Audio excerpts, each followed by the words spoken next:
नमस्कार, स्वागत है आपका द न्यूज पर। मैं हूं आपके साथ शिप्रा सैनी। प्रधानमंत्री नरेंद्र मोदी के अमेरिका दौरे से पहले टूलकिट गैंग एक्टिव हो चुका है। जी हां, पीएम मोदी के अमेरिका दौरे से ठीक पहले अमेरिका में प्रधानमंत्री नरेंद्र मोदी पर आधारित बीबीसी की डॉक्यूमेंट्री की स्क्रीनिंग की जाएगी। ये बड़ी खबर सामने आई है। BBC documentary India the Modi questions की वॉशिंगटन में स्क्रीनिंग होगी और पीएम मोदी 22 जून से 24 जून तक अमेरिका की यात्रा पर जा रहे हैं।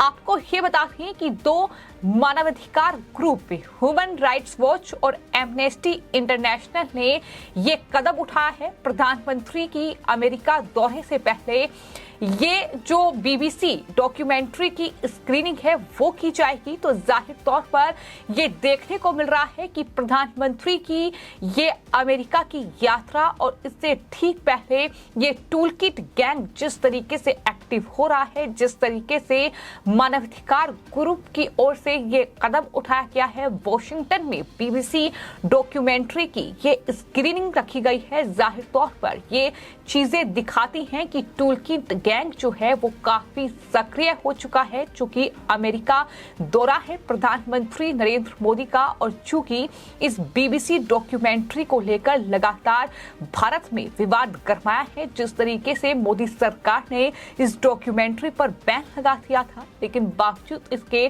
जो तमाम देश विरोधी लोग हैं, जो तमाम वामपंथी संगठन हैं, विपक्षी दल है, उन्होंने अलग अलग जगहों पर इस डॉक्यूमेंट्री की स्क्रीनिंग की। बावजूद इसके और ऐसे में खूब बवाल इस डॉक्यूमेंट्री को लेकर हिंदुस्तान में हुआ था। लेकिन अब किस तरीके से प्रधानमंत्री नरेंद्र मोदी की छवि को धूमिल करने के लिए, भारत की छवि को खराब करने के लिए ये एक कह सकते हैं कि षड्यंत्र है, एक टूलकिट है, पूरा गैंग है जो कि इस तरीके से काम कर रहा है। और यही वजह है कि प्रधानमंत्री नरेंद्र मोदी 22 जून को अमेरिका की यात्रा पर जाएंगे और उससे ठीक 2 दिन पहले यानी 20 जून को वॉशिंगटन में इस डॉक्यूमेंट्री की स्क्रीनिंग रखी गई है, जिसमें प्रमुख नीति निर्माताओं, पत्रकारों और विश्लेषकों को भी इनवाइट किया गया है। ये बड़ी खबर इस पूरे मामले में सामने आई है। तो किस तरीके से देखने को मिल रहा है कि एक तरफ ट्विटर पर जिस तरीके का बवाल इस वक्त चल रहा है, चूंकि ट्विटर के सह संस्थापक और पूर्व सीईओ जो है जैक डॉर्सी, उनकी तरफ से भारत सरकार पर, मोदी सरकार पर कई गंभीर आरोप लगाए गए हैं। दावा ये किया गया है कि भारत उन पर किसान आंदोलन के दौरान सरकार का विरोध करने वाले अकाउंट को बंद करने के लिए दबाव बना रहा था। ये जैक डॉर्सी का बयान सामने आया है, जिसको लेकर अब विपक्ष पूरा एकजुट हो चुका है।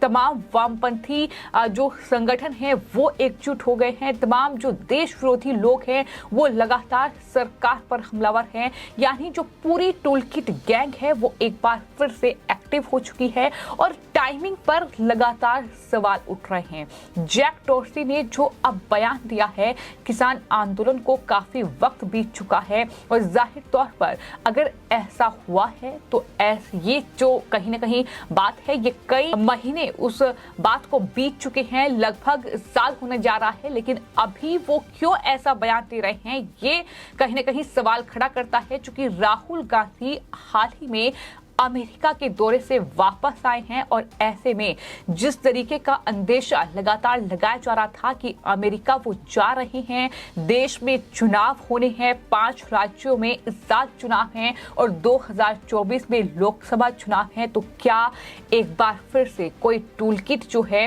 वो एक्टिव होती दिखेगी और कहीं ना कहीं उस पर मोहर लगी है। राहुल गांधी अमेरिका से वापस आए और जैक डॉर्सी का ये बयान सामने आया कि उन पर दबाव बनाया गया था कि सरकार के विरोध में जो दरअसल ट्विटर यूजर हैं उनके ट्विटर हैंडल को ब्लॉक कर दिया जाए, उनके अकाउंट को बंद कर दिया जाए। तो इस तरीके की चीजें लेकर कर सामने आ रही है जो कि सवाल कांग्रेस पार्टी पर ही खड़ा कर रही है।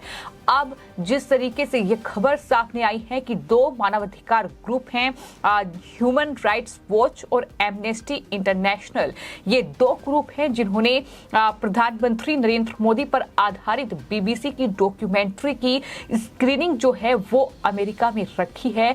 चूंकि गुजरात दंगों पर ये डॉक्यूमेंट्री बनी है जिसमें प्रधानमंत्री नरेंद्र मोदी की भूमिका पर सवाल उठाए गए हैं और यही वजह है कि प्रधानमंत्री के दौरे से ठीक पहले ये स्क्रीनिंग जो है वो अमेरिका में की जा रही है। चूंकि मोदी सरकार ने 21 जनवरी को इस पर प्रतिबंध लगा दिया था। केंद्र सरकार की ओर से जारी आदेश के बाद यूट्यूब और ट्विटर से बीबीसी डॉक्यूमेंट्री के जो लिंक थे वो पूरी तरीके से हटा दिए गए थे। लेकिन अब न्यूज एजेंसी रॉयटर्स ने ये जानकारी दी है कि ह्यूमन राइट्स वॉच और एमनेस्टी इंटरनेशनल 20 जून को डॉक्यूमेंट्री की एक निजी स्क्रीनिंग आयोजित करने के लिए तैयार है।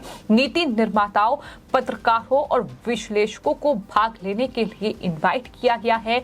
स्क्रीनिंग की घोषणा करते हुए ह्यूमन राइट्स वॉच ने ये कहा है कि ये एक अनुस्मारक के रूप में काम करना चाहता है कि भारत में डॉक्यूमेंट्री पर प्रतिबंध लगा दिया गया था, ये उनकी तरफ से कहा गया है। लेकिन ये जो कहीं ना कहीं चीजें हैं ये ऐसे वक्त में हो रही है जब लगातार भारत के प्रधानमंत्री नरेंद्र मोदी इंटरनेशनल लेवल पर अपनी एक अलग पहचान कायम कर चुके हैं। जब भारत को लगातार तमाम दुनिया के बड़े देश तवज्जो दे रहे हैं, जब भारत की अर्थव्यवस्था लगातार मजबूत हो रही है, जहां दुनिया जो है वो आर्थिक मंदी का सामना कर रही है, तो ऐसे में भारत अर्थव्यवस्था के मामले में उनसे कहीं बेहतर है। यानी उपलब्धियां जो हैं वो भारत के खाते में आ रही है और ऐसे में ये तमाम टूलकिट गैंग जो है वो एक्टिव होती दिखाई दे रही हैं और कहीं ना कहीं इस पूरे मामले को लेकर कांग्रेस पार्टी पर लगातार सवाल उठ रहे हैं। सवाल जैक डॉर्सी के बयान को लेकर भी उठ रहे हैं। दावा उन्होंने ये किया है कि सरकार ने उन पर दरअसल दबाव बनाया कि ऐसे अकाउंट को बैन कर दिया जाए जो सरकार के खिलाफ बयान दे रहे हैं। लेकिन जैक डॉर्सी अब तक कहां थे, ये सवाल अब लगातार देश की जनता पूछ रही है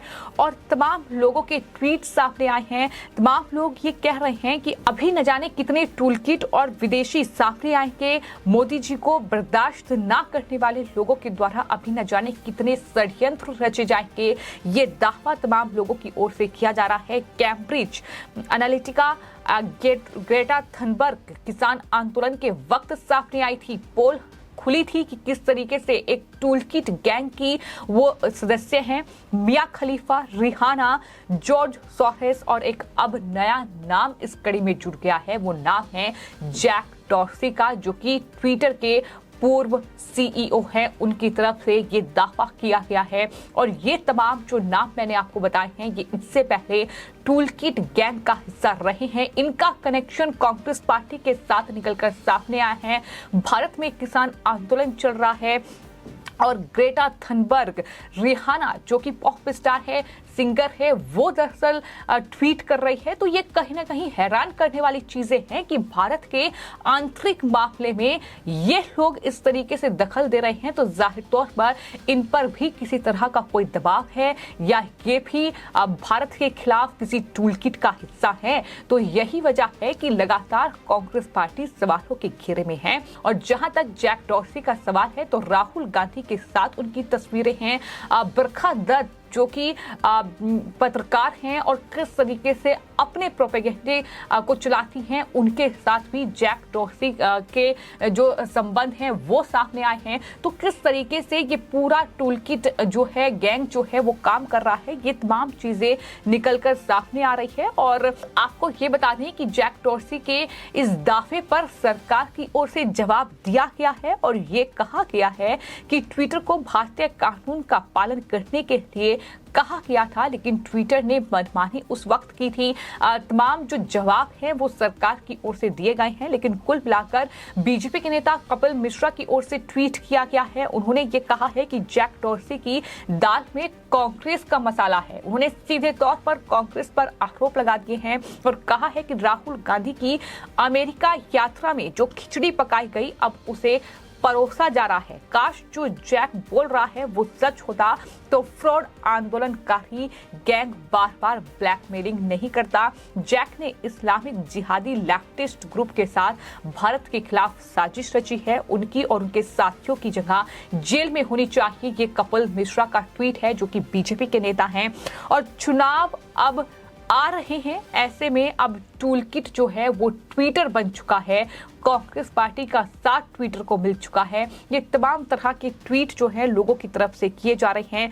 ट्विटर वाले डार्सी ने जैसे ही ट्विटर पर दबाव का बयान दिया, विपक्ष के सभी नेताओं में दबाव याद रहा, संविधान भूल गए। इस तरह से बड़ा हमला अब विपक्ष पर भी लोग बोल रहे हैं और ये कह रहे हैं कि मोदी विरोध में कांग्रेस जिस तरीके से देश विरोध कर रही है वो कांग्रेस पार्टी को आने वाले वक्त में बहुत भारी पड़ने जा रहा है, क्योंकि ये तमाम चीजें ऐसे वक्त में देखने को मिल रही हैं जब राहुल गांधी कांग्रेस पार्टी के लीडर अमेरिका से वापस लौटे हैं और अमेरिका में उन्होंने जो बयान दिए हैं, देश विरोधी बयान हो या सरकार विरोधी बयान हो, उससे हर कोई वाकिफ है और किन लोगों से उनकी मुलाकात हुई है ये भी हर कोई जानता है। तो ऐसे में ये तमाम चीजें जो हैं वो कहीं ना कहीं टाइमिंग का जिक्र इस पूरे मामले में कर रही हैं और यही वजह है कि लगातार अब कांग्रेस पार्टी पर सवाल इस पूरे मामले को लेकर उठते नजर आ रहे हैं। फिलहाल आपकी इस पूरे मामले को लेकर क्या राय है, हमें कमेंट बॉक्स में जरूर लिखें और चैनल को सब्सक्राइब करें। धन्यवाद।